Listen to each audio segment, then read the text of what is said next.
I was so afraid of reaching heaven. Why?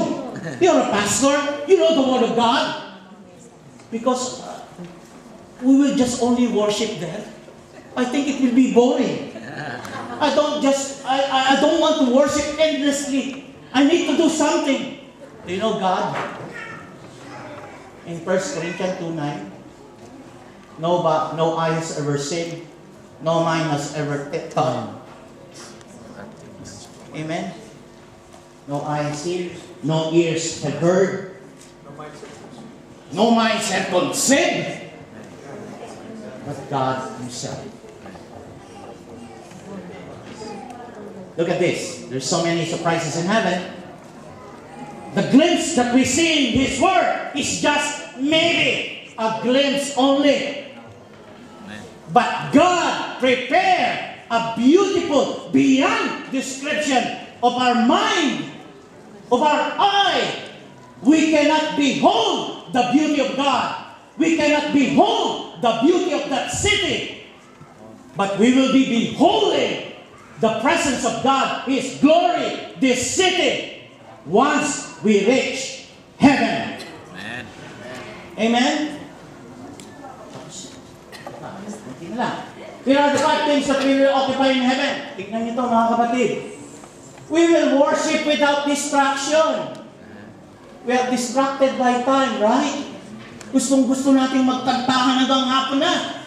Pero limited tayo. Serve without exhaustion. Di ka na mapapagod ngayon. Nagbuhat tayo ng mga, lalo na pag binubuhat to. Kami minsan nagbubuhat, ako sobrang bigat. Sabi ko sa anak ko, hindi ko na kaya magbuhat, anak, kayo na. Hanggang na. Madami tayo mapagod. Fellowship without fear. Right now, we cannot fully fellowship dahil nandito tayo sa bansang ito. There is always limitation and laws, and we have to follow the law of the land. Amen? Learn without fatigue. Sa Bible study, 1.5 oras na, parang napapagod na tayo. Gusto natin matapos Bible. Tagal naman magturo nito. Pagod na ako.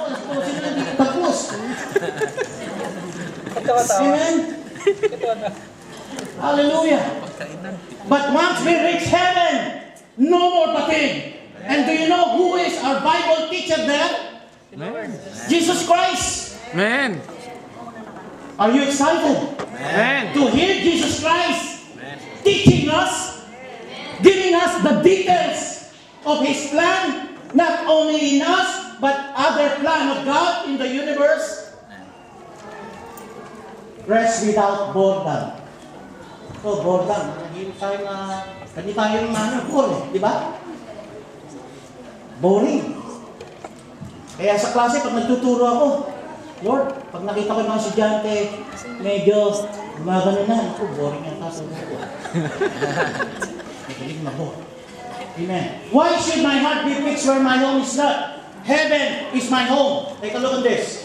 God in Christ is all my happiness. And where my treasure is, there my heart should be. Nasaan yung treasure niyo ngayon? Di ba nasa heaven? Amen. It should be there. Not the treasure of this world. Amen. The last one. Final words. Ito, may question ulit. You need to answer this on yourself. Where do we focus our life in this world? Do we have solid ground on which we stand? When God will require our life, how sure we can be with God in paradise? Are we ready to see God in His dwelling place? Our eternal home. Remember, brothers and sisters, our citizenship is not here. God destined us to be where He lives forever. And that is heaven. Amen. And then the last one. This is my prayer to you. And may God grant that we will all meet one day. Amen. in heaven. Amen. See you there. Amen.